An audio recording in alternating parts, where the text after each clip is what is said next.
এরকমটা কিন্তু হওয়ার কথা ছিল না।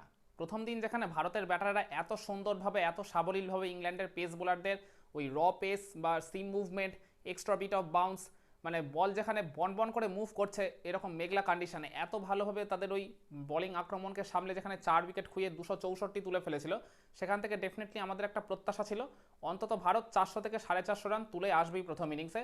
তখনও মানে এতগুলো তো ভালো ভালো প্রপার ব্যাটার তো স্টিল ক্রিজে ছিল। শার্দুল ঠাকুর আর রবীন্দ্র জাডেজার মধ্যে একটা 29 রানের চমৎকার পার্টনারশিপ গড়ে উঠেছিল, দুজনেই ক্রিজে বেশ ভালো মতো সেট হয়ে গেছিল। কিন্তু এই দিনের খেলার মানে দ্বিতীয় দিনের খেলার একদম শুরুর থেকেই মানে প্রথম ওভারে ওই ক্রিস ওকস যেভাবে আর কি মানে নাচিয়ে দিলেন ভারতের এই দুই মানে সেট হয়ে যাওয়া ব্যাটারকে তার ওই বল মুভমেন্টের মাধ্যমে, সেখানে কিছুটা আর কি অশনি সংকেত পাওয়া গেছিল। কিন্তু তারপর ভেরি নেক্সট ওভারে জফরা আর্চারও কিন্তু বেশ ভালো মতো মুভমেন্ট আদায় করছিলেন মানে পিচ থেকে। কিন্তু রবীন্দ্র জাডেজা ক্রিজে পুরোপুরি সেট হয়ে যাওয়ার পরেও তিনি এত চমৎকার ব্যাটিং রিদমে থাকার পরেও ওই জফরা আর্চারের গুড লেংথের ওই আউটগোয়িং ডেলিভারিটা তিনি একবারই পিক করতে পারলেন না। একটা সূক্ষ্ম আউটসাইডেজ হয় ওই জায়গায় সেকেন্ড স্লিপে ক্যাচ দিয়ে তিনি আউট হয়ে যান। ওই জায়গায় একটা চমৎকার ক্যাচ নিয়েছেন, ওই সম্ভবত হ্যারি ব্রুকি বোধহয় ক্যাচার ছিলেন। তো রবীন্দ্র জাডেজা যখন মাত্র 20 রান করে আউট হয়ে যান, ভারতের স্কোরটা হয়ে গেল 5 উইকেটে 266। মানে এদিন ওই জাডেজা শার্দুল ঠাকুরের জুটিতে মাত্র 2 রান উঠেছে। এরপর ক্রিজে ওয়াশিংটন সুন্দর এসেছিলেন। ওয়াশিংটন সুন্দর কিন্তু এসে বেশ ভালো মতো একটা প্রতিরোধ গড়ে তুলেছিলেন। অ্যাজ ইউজুয়াল তিনি যেমনটা করে থাকেন, শুরুর দিকে একটু মানে টাইম নেন, সেটাই তিনি করলেন। অনেকগুলো বল তিনি ওই জায়গায় ফেস করেছিলেন, একেবারে ডিফেন্সের পর ডিফেন্স করে করে বা বল লিভ করে ইংল্যান্ডের পেস বোলারদের জাস্ট একেবারে নাকানি চোবানি খাইয়ে দিয়েছিলেন। অপরদিকে তখন রান তোলার মূল কাজটাই শার্দুল ঠাকুরই করছিলেন। শার্দুল ঠাকুর যেহেতু ক্রিজে সেট হয়ে গেছিলেন আর তিনি যেহেতু বড় শট খেলতে পারেন, চালিয়ে ক্রিকেট খেলতেই পছন্দ করেন, তো সেই কাজটাই তিনি করছিলেন। ওই মানে শুরুর দিকে তিনি ওই জায়গায় একটা দুইটা আউটসাইডের শিকার হয়ে গেল। তারপরে দেখলাম তিনি কিন্তু পুল শটে মিড উইকেট দিয়ে একটা বাউন্ডারি মেরেছিলেন, ওই কাভার অঞ্চল দিয়েও বেশ কয়েকটা ভালো ভালো শট নেগোসিয়েট করেছিলেন। তারপর ওয়াশিংটন সুন্দরও দেখলাম তিনিও কিন্তু একটা দুইটা বেশ ভালো মতো শট নেগোসিয়েট করছিলেন। মানে তাদের দুজনের হাত ধরে ভারতের স্কোরটা কিন্তু 300 রানের গন্ডিও টপকে গেছিল। ইভেন মানে লাঞ্চ ব্রেকের খুব কাছাকাছি চলেও এসেছিল মানে এই দুই ব্যাটারের হাত ধরে, আর তখন 2-3টা ওভার মতো সম্ভবত বাকি ছিল। কিন্তু এই জায়গায় খুবই আনফর্চুনেটলি মানে বেন স্টোকস তার আগে থেকে একটু টাফ টাইম দিচ্ছিলেন এই মানে শার্দুল ঠাকুরকে, কয়েকটা বেশ মানে আউটসাইডেজ বা চান্স ক্রিয়েটও করেছিলেন তার এগেনস্টে, কিন্তু সাফল্য পাচ্ছিলেন না। কিন্তু ওই যে লাঞ্চ ব্রেকের যাওয়ার ঠিক আর কি ওই 2-3 ওভার আগে ওই শার্দুল ঠাকুরের উইকেটটা তুলে নেন বেন স্টোকস। মানে স্টোকসকে ওই জায়গায় একটা আর কি ড্রাইভ করতে গিয়ে আউটসাইডেজের শিকার হয়, মানে গালিতে ফিল্ডিং করা বেন ডাকেটের হাতে ক্যাচ দিয়ে শার্দুল ঠাকুর আউট হয়ে যান 41টা রান করে। আর শার্দুল ঠাকুরের উইকেটটা খোয়ানোর সাথে সাথেই ভারতের স্কোরটা হয়ে গেল 6 উইকেটে 314। এরপর আমাদের সবাইকে চমকে দিয়ে রীতিমতো ক্রিজে আসেন এই ঋষভ পান্থ, যিনি আগের দিন সোজা হয়ে দাঁড়াতেই পারছিলেন না, ওই মেডিকেল কার্টে মানে ওই গাড়িতে চেপে তিনি আর কি মাঠ ছেড়েছিলেন। তো তিনি যখন ব্যাটিং করতে নামলেন একটু খুঁড়িয়ে খুঁড়িয়ে অস্বস্তি বোধ হচ্ছিল আর কি, বোঝাই যাচ্ছিল। কিন্তু সেটা ডেফিনেটলি মানে ওই মাঠে উপস্থিত থাকা সমস্ত দর্শকদের হৃদয় জিতে নিয়েছিল। মানে শুধু ভারতীয় সমর্থকদের নয়, ইংল্যান্ডের সমর্থকদেরও স্ট্যান্ডিং ওভেশন তারা জানাচ্ছিল ঋষভ পান্তকে যখন তিনি আবারও ব্যাটিং করতে এলেন। তো তিনি এসে আর কি ওই 2টা রান করে মোটামুটি সার্ভাইভ করে দিয়েছিলেন। আর এরপর ভারত লাঞ্চ ব্রেকে চলে গেল ওই ওয়াশিংটন সুন্দর আর ঋষভ পান্তের হাত ধরে। তখন ভারতের স্কোরটা ছিল 6 উইকেটে 321। মানে হিসাব মতো প্রথম সেশনে ভারত তুলতে পেরেছে 2 উইকেট খুইয়ে মাত্র 57 রান। এরপর যখন মানে পোস্ট লাঞ্চ সেশনে যখন এই দুজন আবার খেলাটা শুরু করলেন, আমি বলবো শুরুটা কিন্তু বেশ ভালো মতোই করেছিলেন।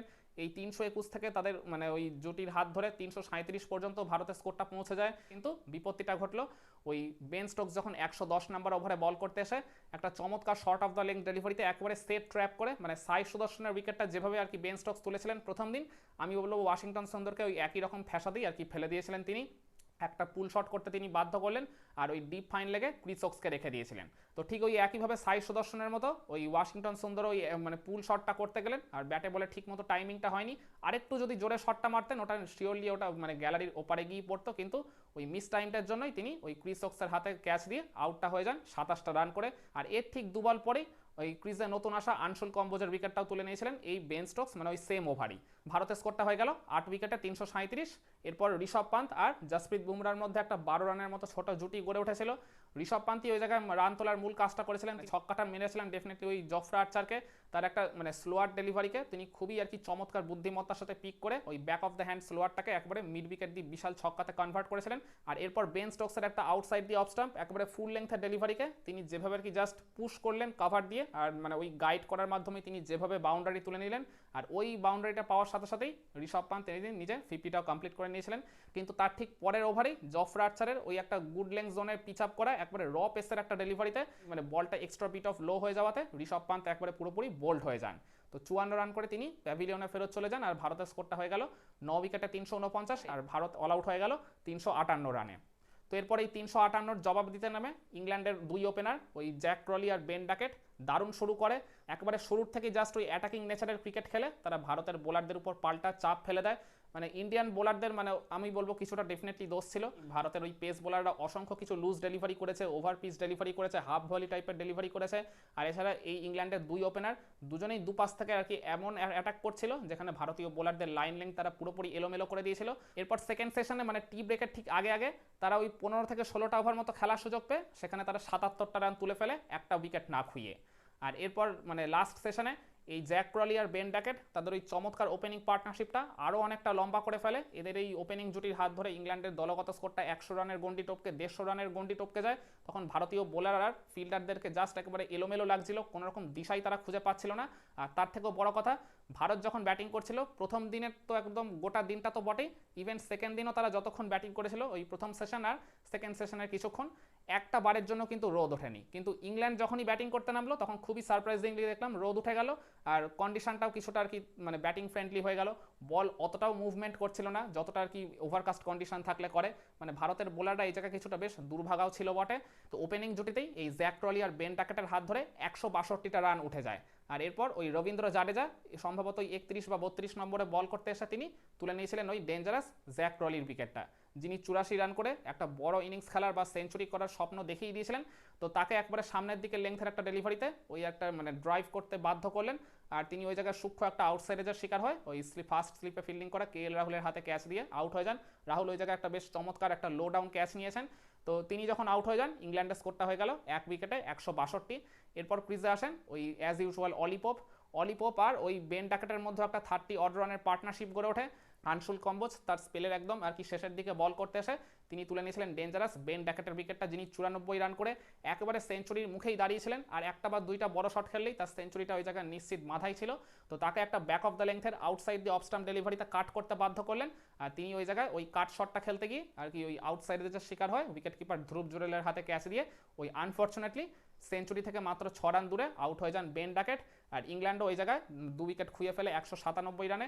এরপর ক্রিজে জো রুট আসেন, জো রুট আর অলিপোপের মধ্যে দিন শেষে একটা 28 রানের অপরাজিত পার্টনারশিপ গড়ে ওঠে।